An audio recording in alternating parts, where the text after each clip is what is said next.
What would you do if you had absolutely nothing but were asked to give something anyway? No money, no home, no security, not even a promise of tomorrow. Would you still help someone in need? This is the story of Jessica Miller, a woman who had every reason to walk away, but didn't. And that single moment of kindness?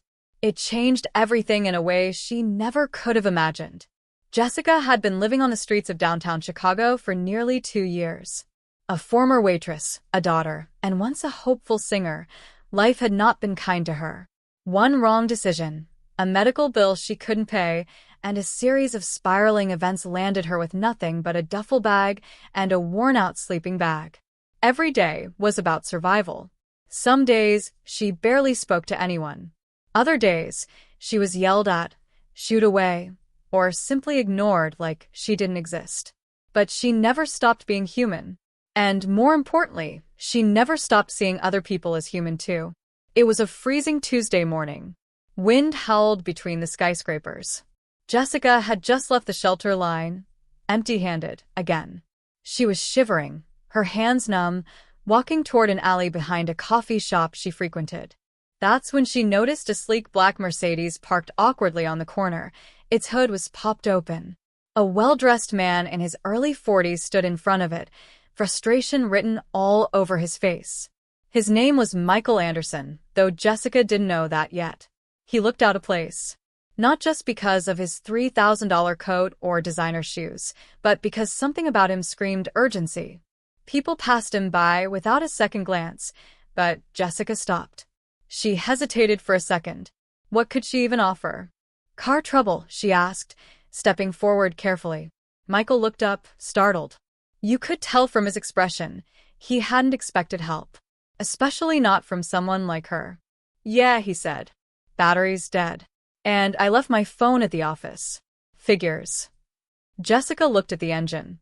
She didn't know much, but she'd seen enough under-the-hood disasters in her life to recognize a loose terminal. "I can try something," she said. He looked at her, confused. "You sure?"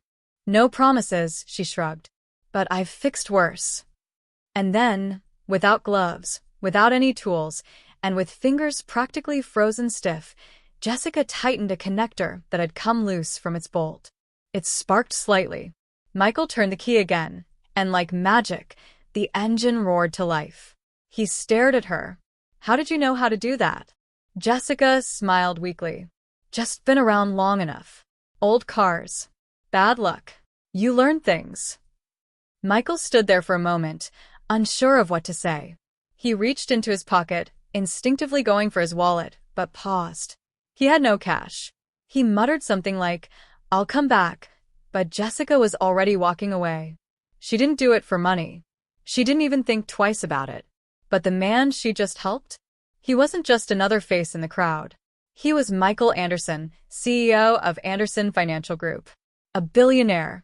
One of the wealthiest men in the state, and certainly in the city. And the next day, he would come looking for her. But not for the reason she expected.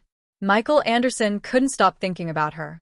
The moment his car started and Jessica walked away, something shifted in him. It wasn't just the fact that she had helped him. What truly haunted him was how effortlessly kind she had been, with nothing to gain. No ask, no expectation, just a simple, "I've fixed worse," and then she was gone. That night, as he sat in his penthouse overlooking Lake Michigan, sipping a $200 glass of scotch, Jessica's face kept coming back to him. Her hands, bare and red from the cold. Her jacket, torn at the sleeve. And that faint smile when the engine kicked in.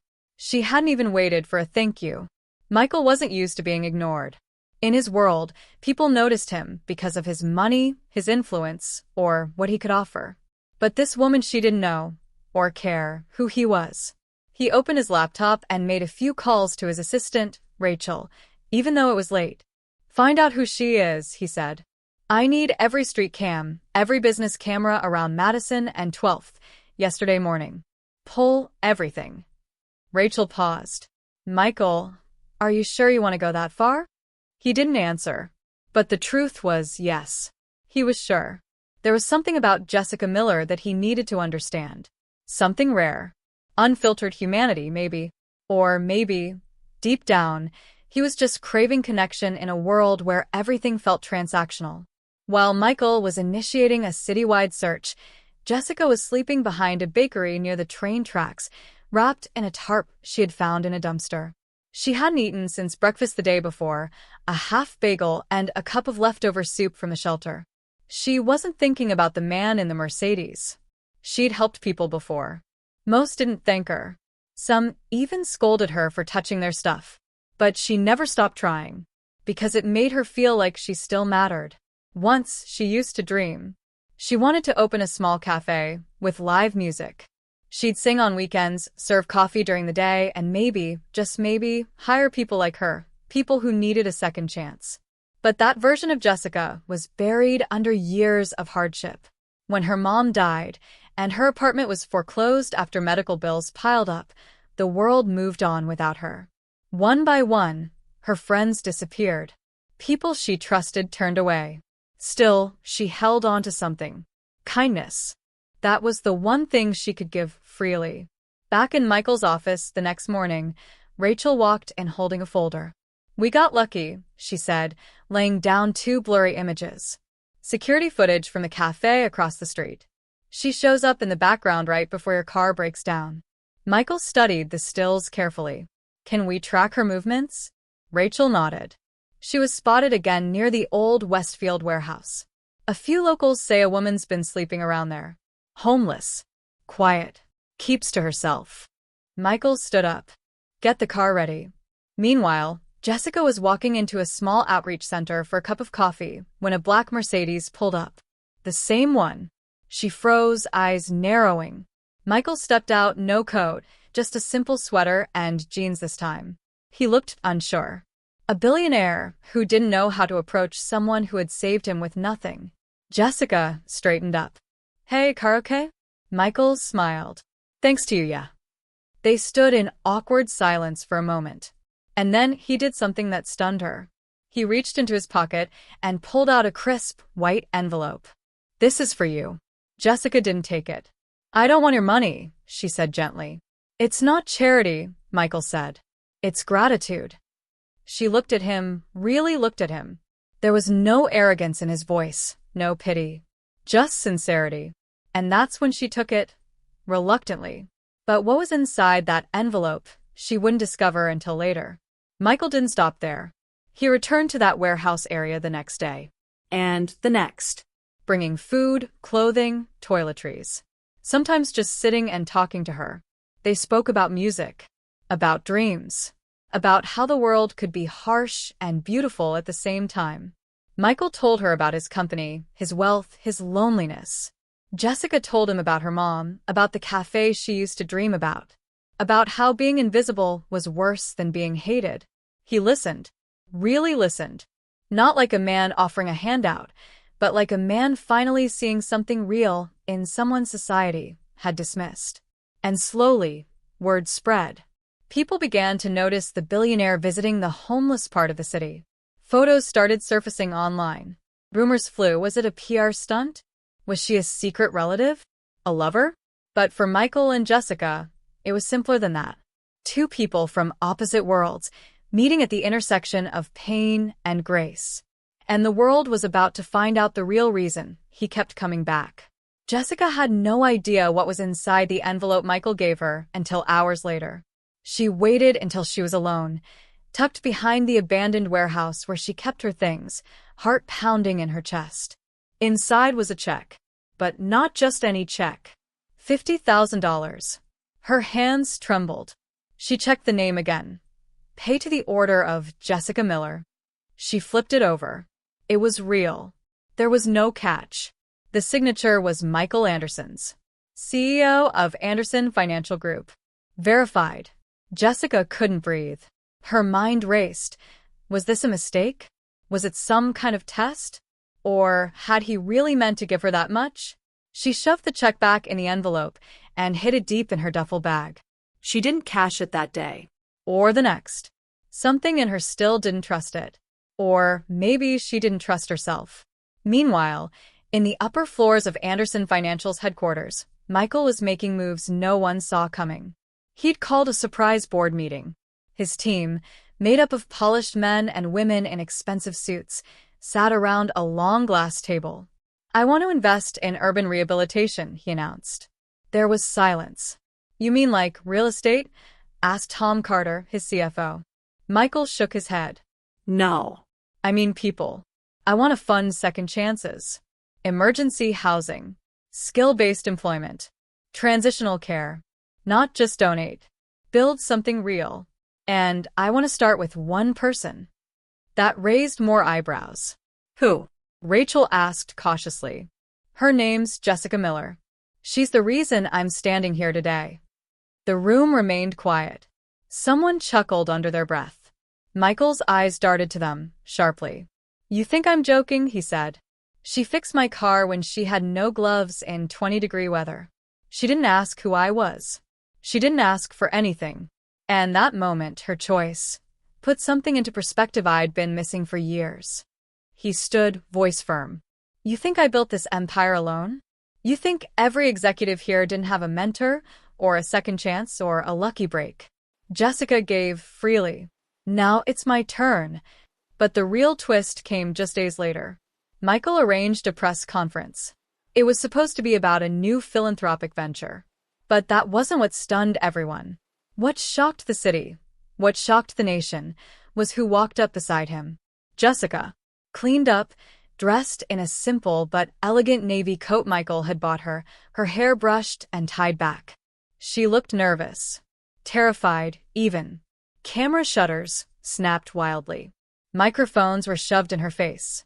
"Who is she? Is this your girlfriend? Why is she here? Did she win something?" Michael stepped to the podium, calm and commanding. "This woman," he began, "helped me when I needed it most. Not with money, not with influence, but with heart. She reminded me that wealth means nothing if it's not used to uplift others." The crowd was silent. He looked at Jessica and smiled. "And today I want to announce something special.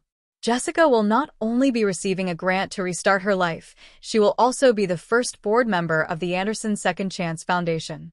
Gasps echoed through the room. Jessica's knees nearly buckled. But Michael wasn't finished. "She once told me she dreamed of opening a cafe for people like her, for those forgotten by society. We're going to make that happen. Together." The twist was no longer that she had helped a billionaire. The twist was that a billionaire had finally seen someone the world had stopped seeing. And he chose to lift her up, not behind the scenes, not quietly, but in front of cameras, shareholders, and doubters. That moment wasn't about PR. It was about power. The power of one selfless act, and the ripple effect it created. The backlash came swiftly. News outlets were split. Some praised Michael for his generosity. Others called it a stunt. They questioned Jessica's past, digging up everything from old evictions to rumors about drug use, which were false, but that didn't matter.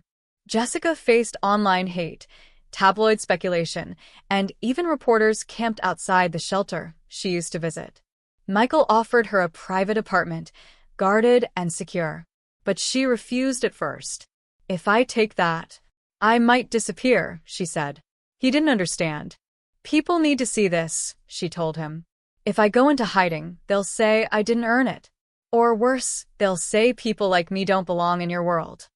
So instead, Jessica spoke up. She gave interviews. She told her story. Not the fairy tale version, no. She spoke about sleeping under bridges, about crying herself to sleep, about being treated like garbage by strangers, about the shame, the numbness, the hunger, and then about the man who asked nothing from her, but gave her everything anyway. The world didn't expect her to be so articulate or so grounded, but she was. And every time someone tried to paint her as a victim or an opportunist, she just smiled and said, "I was never lost. I was just unseen." That line would become a movement. T-shirts, memes, campaigns. "I was just unseen" became a slogan for people who had suffered in silence, people who had fallen, but never stopped hoping.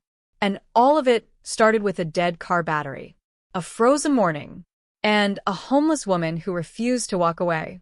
Jessica thought the hardest part was behind her. She had a check. She had support. She had her dignity back. But she wasn't ready for what came next. As the media storm grew, so did the backlash, not from strangers online, but from people she used to know. Old friends from the shelter accused her of selling out. One even posted a video claiming she lied her way to millions. Others said she had changed, that she wasn't one of them anymore. Jessica cried quietly in her apartment one night, holding a photo of her mother she kept folded in her wallet. "Why does doing the right thing hurt so much?" she whispered. That night, her phone buzzed. It was a text from Michael. "We're stronger when we stand in the truth. Don't let shadows make you forget the light you carry." It helped. But still, the pressure was mounting. Then, something happened that threatened to unravel everything. One of Michael's competitors, Jonathan Crane, launched a smear campaign against both him and Jessica. He accused Michael of creating the entire story for publicity, claiming Jessica was a paid actress, not a real homeless woman. He released blurry photos of Jessica from years ago, taken before she lost her job and apartment, trying to spin the narrative that she was part of a corporate stunt. The internet exploded. Some people believed it. Hashtags like #homelesshoax started trending. Jessica was devastated. Michael's PR team was furious. "We should take legal action," one of them said. "We'll bury Crane with a defamation suit." But Michael shook his head. "We don't fight lies with silence. We fight them with truth." So, Jessica did the unthinkable. She returned to the street, on camera. A documentary crew followed her through the same alley where she'd once slept, the gas station where she washed up, the auto shop where she'd borrowed the wrench to fix Michael's car. She even sat with former shelter workers who confirmed her story. "I'm not ashamed of where I've been," she said. "And if you think I'd trade years of pain just to get on a stage, then you've never truly been hungry." The documentary, Unseen, was released within a week, and it broke the internet. But there was one part of the film that changed everything. Near the end, Jessica shared a journal entry she'd written the night before she met Michael. "Dear God, I don't want to wake up tomorrow. I'm tired. My bones hurt. My soul hurts. But if you send me one sign, just one, that I still matter, I'll keep going." She paused, fighting tears. That sign came the next morning. His name was Michael. The crew went silent. Viewers around the world were stunned. Thousands commented. Tens of thousands shared it. That raw honesty, the spiritual desperation, pierced hearts in a way no press conference could. Then came another twist of fate. Jessica was invited to speak at Harvard University at a social impact symposium. Room full of scholars, activists, politicians. She stepped on stage, nervous but powerful. And she said something that would haunt people for months. The most dangerous thing about homelessness isn't hunger. It's not the cold. It's being ignored. It's when someone steps over you like you're trash. That kind of invisibility, it kills something inside. I didn't want a mansion. I wanted someone to see me. There wasn't a dry eye in the room. A senator from Massachusetts reached out personally after that speech. More funding for transitional programs was proposed in the following weeks. Cities across the U.S. began pilot programs modeled after the Jessica Initiative, named in her honor. But just as her world was transforming, Jessica got a phone call. Her father, whom she hadn't spoken to in 12 years, had seen her story. He was dying, pancreatic cancer. He wanted to see her. Jessica froze. He had kicked her out at 18. He never apologized. Never wrote. Never called. And now, when the world finally saw her, he wanted to see her too? She hesitated. Michael didn't tell her what to do. He just said, closure doesn't mean accepting the past. Sometimes it just means choosing peace for yourself. She went, walked into the hospice room with tears in her eyes, saw a man aged far beyond his years. And without any words, she took his hand. He cried. "I didn't know how to fix it," he said. "And by the time I wanted to, I thought it was too late." "It's not too late," she whispered. That moment didn't make the news. But to Jessica, it meant more than any headline ever could. Back in New York, Michael had his own battle. Crane's firm tried to take over one of Anderson Financial's subsidiaries. A hostile bid. Ruthless. Michael stood firm, but not with threats. He held a press conference. And for the first time, he shared his truth. "My father died homeless," he said. "A man who once built businesses lost everything to addiction. I spent years ashamed of him, until Jessica reminded me that no soul is beyond redemption. So, if standing beside her costs me this company, so be it." The crowd was stunned. So was Crane. The buyout failed. Michael's stock rose instead of falling. Shareholders respected his integrity. The truth, once again, had won. Jessica's cafe finally opened 6 months later. Named Second Cup. Its tagline? "Everyone deserves a second chance. And a second cup of coffee." The walls were lined with handwritten notes from customers who had once been on the edge. Notes like, "I almost ended it last year. Then I heard your story. Your words reminded me my daughter is worth fighting for. This place saved me." The lines stretched around the block. Michael often visited, quietly, without cameras. Just as a friend. Jessica never called herself a hero. She just called herself seen. Today, if you walk down the east side of Manhattan, you'll find a cozy corner cafe with a yellow sign that reads Second Cup. Most people go for the coffee, but they stay for something else. A feeling, a reminder that second chances are real. Inside, you'll still find Jessica some mornings, wearing a faded denim apron and a warm smile. She greets customers by name, knows their drinks, their stories. Sometimes she writes little quotes on the cups. Quotes like, "You matter more than your mistakes. Being lost isn't the same as being gone. Hope doesn't knock. Sometimes it needs to be dragged in." Across the counter, framed in simple oak, is a photo of her and Michael, taken on the day of the cafe's grand opening. They're both laughing, holding coffee mugs, confetti in their hair. Below the photo is a small plaque. "When kindness meets courage, lives change." But this story isn't just about Jessica. It's about us. Because every single day, we walk past stories we don't understand. We scroll past pain, silence empathy, and assume people chose their path. But what if just once we paused? What if we looked? Saw someone like Jessica sitting alone, wrench in hand, doing her best to survive? Would we roll up our window? Or roll down our pride? You see, when Jessica helped Michael, she didn't know who he was. She wasn't trying to go viral. She just acted from the gut, from her soul, from the place in all of us that knows right from wrong. And when Michael gave her that check, he wasn't rescuing her. He was honoring her. Because when we strip away the labels, the money, the headlines, what are we? Human. Flawed. Scared. Beautifully unfinished. Capable of saving one another in ways we can't even predict.